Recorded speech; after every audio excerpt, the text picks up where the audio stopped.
जी हाँ, चलिए आज जो है हम लोग ये देखते हैं लड़के से लड़की भली। इस पाठ का नोट्स लिख लेते हैं।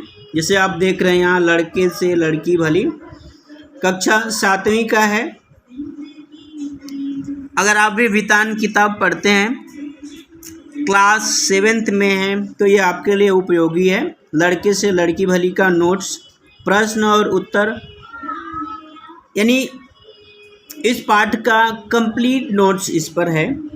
आप जो है प्रश्न देखिए आपकी किताब से, इन प्रश्नों को मिला लीजिए। अगर आपकी किताब में भी यही प्रश्न है तो उनका यही उत्तर होगा।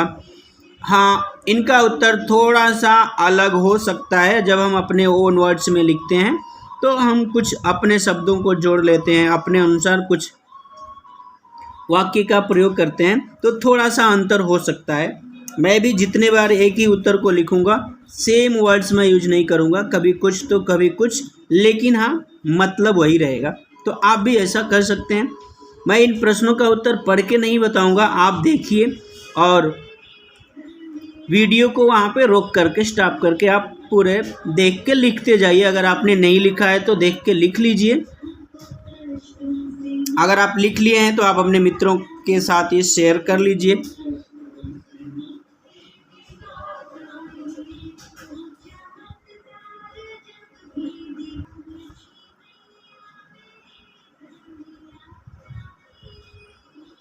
देखिए किसी में ये जो है ना यहाँ पे दिया है मौखिक, किसी में बातों बातों में, ये हेडिंग दिया जा सकता है कि बातों बातों में। और प्रश्न 1 यानी क्वेश्चन 1 का आंसर, फिर क्वेश्चन 2, प्रश्न 2 का उत्तर, प्रश्न 3, प्रश्न 4 का उत्तर थोड़ा सा बड़ा है देखिए, तो आप यहाँ पे वीडियो रोक के ये लिख के आगे बढ़िएगा। प्रश्न 4 के बाद है देखिए लिखित अर्थ ग्रहण संबंधी प्रश्नोत्तर, कॉम्प्रिहेंशन। तो आपकी किताब में अगर देखिए ये एक्सट्रैक्ट दिया हुआ है तो आप इसको मिला लीजिए और फिर आगे बढ़िएगा। दिया है खबरदार जो मेरे पाँव को हाथ लगाया। अब प्रश्न को देखिए आप पढ़ सकते हैं, लक्ष्मी के पाँव छूने कौन आया था। अगर आप क्लास में रहे हैं, आपने क्लास में ध्यान दिया है, तो आपको आसानी से इस प्रश्न का उत्तर आ जाएगा। और ध्यान नहीं दिए होंगे तो आपको लगेगा कि ये क्या है, कैसे है, कौन आया था। इस तरह के प्रश्न आपके मन में बनेंगे। इसीलिए जब आप क्लास में रहें ना, कक्षा में रहें, तो ध्यान से सुनें, समझें, और समझ में नहीं आए तो आप तभी पूछ लिया करें। खैर, अगर आपने ये उत्तर नहीं लिखा है तो आप देखिए और लिखिए। प्रश्न 2, फिर प्रश्न 3, इसका उत्तर। मैंने कहा कि आप वीडियो यहाँ रोक के लिख सकते हैं, मैं बहुत ज़्यादा समय नहीं लूँगा, आप रोक के धीरे धीरे लिखते रहिएगा। इसके बाद है लघुत्तरीय प्रश्नोत्तर यानी शॉर्ट आंसर क्वेश्चन। इसमें देखिए सुभागी शादी करने से मना क्यों करती थी। इस तरह के कुछ प्रश्न कई बार आएंगे एक ही, तो ध्यान रखिएगा। आप इनका उत्तर थोड़ा जिस तरह से पूछा गया है प्रश्न, उसी के आधार पर आपका उत्तर और उत्तर का जो वाक्यांश है वो बनेगा। फिर प्रश्न 2 के बाद है प्रश्न 3 और इसका उत्तर। तो सभी प्रश्न और इनका उत्तर हमने दिया है। आप इनका उत्तर लिखते समय थोड़ा कुछ वाक्यांश शब्द बदल सकते हैं। जैसे कि हमने कहा, जब आप इनका उत्तर ओन वर्ड्स में लिखेंगे तो ज़रूर कुछ ना कुछ अंतर होगा और होना भी चाहिए, लेकिन मतलब एक ही होना चाहिए। शब्द थोड़े, जैसे एक ही वर्ड के कई सारे पर्यायवाची होते हैं ना, सिनोनिम्स, तो कोई कुछ लिख सकता है, मतलब एक होना चाहिए। प्रश्न 3, तुलसी के मरने के बाद लक्ष्मी की क्या हालत हो गई थी। पढ़ते समय हम लोगों ने बड़े अच्छे ढंग से, मैंने कुछ पुराने समय में पाश्चात्य और चूँकि ग्रामीण सभ्यता में लोग जो है आज भी उसको पालन करते हैं, उसका पालन करते हैं। पत्नियां जो है अपने पति के भोजन करने के बाद ही भोजन करती हैं, उसके पहले नहीं करती हैं। आज शहरों में और चूँकि पश्चिमी सभ्यता का प्रभाव इतना पड़ा है कि जो नए फैशन की औरतें हैं वो तो कुछ बूझती ही नहीं हैं। लेकिन हाँ, चूँकि हमने बहुत सारा ये देखा है, बहुत सी हमारे संपर्क में अधिकांश लोग ऐसे हैं, अधिकांश औरतें भी ऐसे ही हैं जो पति के भोजन करने के बाद ही भोजन करती हैं। ये अच्छी बात है। मर्यादा, मान सम्मान बना रहता है और सद्भावना बनी रहती है, ऐसा होना चाहिए। तो खैर, इन प्रश्नों का उत्तर अगर आपने नहीं लिखा है तो आप देख के लिख लीजिए। आप यहाँ पे वीडियो रोकिए, लिख लीजिए। अगर आपने लिख लिया है तो आप अपने मित्र के साथ भी शेयर कर लीजिए, क्योंकि कर भला तो हो भला। हमें एक दूसरे की मदद ज़रूर करनी चाहिए। देखिए, ये यहाँ पे मैं आपकी मदद करने के उद्देश्य से ही ये वीडियो बना रहा हूँ, नहीं तो कोई मतलब नहीं। मैंने एक बार लिख लिया है, लिख के मैं मेरे पास रख लेता, लेकिन उद्देश्य यही है कि आपका भला हो जाए। अगर आपने नहीं लिखा है तो आप लिख सकते हैं यहाँ से। पहले मैं पढ़ के भी सुनाया करता था पूरे प्रश्नों का उत्तर, लेकिन अभी यही लग रहा है आप क्या है, कई लोग आलसी बन जाते हैं, देखते भी नहीं क्या लिखा है, किधर लिखा हुआ है, क्या हम बोल रहे हैं। इसलिए अब कम से कम इतना तो होगा कि आप यहाँ देखेंगे क्या लिखा है, देख के पढ़ेंगे और लिखेंगे। अब है देखिए दीर्घ उत्तरीय प्रश्नोत्तर, लॉन्ग आंसर क्वेश्चन। भैया भाभी सुभागी से नाराज क्यों रहते थे? पहला प्रश्न है। अगर आपकी किताब में भी यही प्रश्न है तो देखिए इसका उत्तर यही होगा। हाँ, थोड़ा सा आप अपने शब्दों का प्रयोग करेंगे तो कुछ उत्तर में बदलाव हो सकता है। तो ध्यान रखिए, आप यहाँ वीडियो को रोकिए और ये उत्तर अगर आपने नहीं लिखा है तो आप ये लिख लीजिए पहला, और उसके बाद आप दूसरे पर जाइएगा।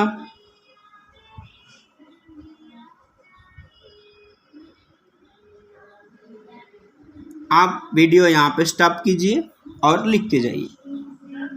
दूसरे प्रश्न के बाद है तीसरा, जबकि दूसरे के बाद ही तीसरा आएगा। ध्यान दीजिए, कई लोग जो है ना पहला दूसरा नहीं लिखे हैं, वो तीसरे के समय रहे, पहले दूसरे आंसर के समय क्लास में नहीं रहे, या दूसरा तीसरा नहीं लिखे हैं।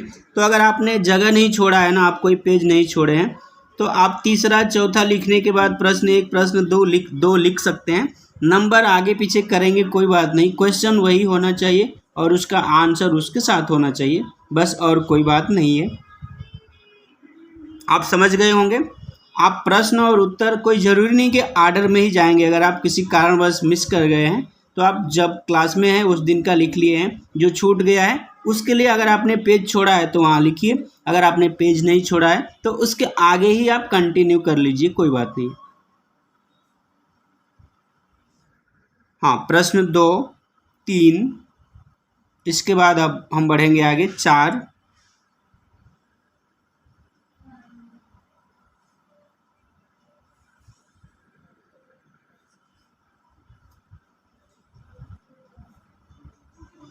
हाँ, प्रश्न 4 के बाद आप देखिए आगे है प्रश्न 5। ध्यान रखिएगा, अगर आपने पूरा नहीं लिखा है तो मैं कई बार कह रहा हूँ, आप वीडियो वहाँ पे रोक लीजिए और उसके बाद लिखिए, फिर आगे बढ़िए। अगर आपकी मोबाइल में छोटा दिख रहा है तो आप इसको टीवी पर चला सकते हैं, जहाँ पे आपको बड़ा दिखेगा। अब देखिए इनका चरित्र चित्रण, इनके कैरेक्टर के बारे में लिखना है। सज्जन सिंह का है, पहले सुभागी का है, सज्जन सिंह, फिर तुलसी। आप इनके बारे में और बहुत सी चीज़ें आप बढ़ा के लिख सकते हैं, आप बहुत चाहे तो और बड़ा लिख सकते हैं, और बहुत सी बातें लिख सकते हैं। अगर आप क्लास में रहे हैं और सारी बात ध्यान से सुने हैं तो इनका उत्तर बढ़ाने में आपको कोई भी मुश्किल नहीं होगा, क्योंकि हम बहुत सी बातें चर्चा किए हैं और इससे मिलते जुलते हमने कई सारे उदाहरण भी दिए हैं। अगर आपको याद है तो आप ज़रूर उसका प्रयोग कीजिए, लिखिए। प्रश्न 6, लड़के से लड़की भली शीर्षक की सार्थकता पाठ के आधार पर स्पष्ट कीजिए। यानी शीर्षक की सार्थकता को बताना है। ये जो टाइटल दी गई है, लड़के से लड़की भली, ये कितना सार्थक है, मतलब कितना सही है। अगर आपको लगता है कि ये सही है तो पाठ के आधार पर, यानी इस लेसन में कुछ एग्जाम्पल दिए गए हैं, तो इस लेसन से, इस पाठ से ही आप कुछ बातों को उत्तर में प्रयोग में लाइए या समझाइए और प्रूफ कीजिए कि हाँ, यह पाठ जो है लड़के से लड़की भली ही अच्छा है, पूरी तरह सार्थक है, नहीं मीनिंगफुल है। 7वां प्रश्न है, समाज लड़के लड़की में भेद क्यों करता है? अपने विचार लिखिए।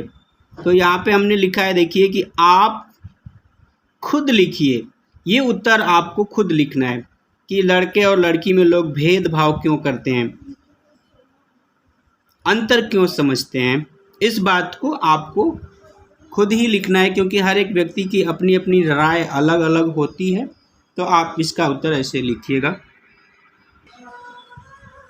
एक बात है, देखिए, यह आपका कार्य पूरा हो गया तो आप अपने मित्रों के साथ भी ज़रूर ये वीडियो शेयर कर लीजिए, क्योंकि उनका भी काम हो जाए। हो सके उनको ये पता नहीं हो, उन्हें नहीं मालूम पड़े, तो आप अगर उन तक शेयर कर देते हैं तो अच्छा होगा, उनका भी भला हो जाएगा, वो भी अपना कार्य पूरा कर लेंगे। एक मैं आपसे निवेदन करूँगा कि देखिए, जहाँ भी रहें सावधान रहें, सतर्क रहें और इंसानियत बनाए रखें। किसी भी व्यक्ति में क्षेत्र, जाति, धर्म, संप्रदाय के आधार पर कोई भेदभाव ना करें। इंसानियत से बड़ा कोई धर्म नहीं है। हम सभी इंसान हैं, हम सभी एक ही ईश्वर की संतान हैं। हमें जीवों पर दया करना चाहिए। आज देखिए, पर्यावरण प्रदूषित होता जा रहा है बहुत तेज़ी से, पर्यावरण में असंतुलन होता जा रहा है, बढ़ता जा रहा है। इसकी सुरक्षा का मात्र एक उपाय यही है कि हम ज़्यादा से ज़्यादा पौधारोपण करें, यानी पौधा लगाएं। जो हरे भरे पेड़ हैं उन्हें कटने न दें, उन्हें बचा के रखें। जलाशयों को साफ़ सुथरा रखें और बनाए रखें। आज बड़े बड़े बिल्डर जो भी तालाब की एरिया है, जंगल है, उसे कम पैसे में ख़रीद ले रहे हैं और बड़ी बड़ी बिल्डिंगें बना ले रहे हैं, जिसकी वजह से पूरा मानव जीवन, पूरा हमारा समाज जो है संकट में पड़ता जा रहा है, संकट बढ़ता जा रहा है। हम सब अगर अभी जागरूक नहीं हुए तो यह समस्या आगे आने वाले समय में और जटिल हो जाएगी और सांस लेना मुश्किल हो जाएगा। अच्छा, इतना ही, आज के लिए इतना ही। फिर हम कुछ नया लेकर आपके साथ मिलेंगे। आशा है आप नोट्स कंप्लीट कर लिए होंगे और यह वीडियो आपको उपयोगी लगी होगी। मित्रों के साथ ज़रूर शेयर कीजिए। एक बात और बता दूं, कक्षा 10वीं का भी पूरा पोर्शन हमने बताया, पूरा सिलेबस हमने बताया है। अगर आपके मित्र, आपके भाई, आपके कोई भी रिलेटिव हैं तो आप उन्हें ज़रूर जो है इस चैनल के बारे में बताएं, ताकि उनका भी भला हो सके। चाहे वो CBSE में हो, ICSE में हो या स्टेट सिलेबस में हो, मेरे चैनल पर सब बताया गया है। अब आपको ये ना लगे कि मैं इनका प्रचार कर रहा हूँ। आप ये सोचिए, आप मदद कर रहे हैं किसी की। कर भला तो हो भला। अगर हम किसी का भला करते हैं तो हमारे साथ भी भला जरूर होगा। धन्यवाद। जय हिंद, जय हिंदी।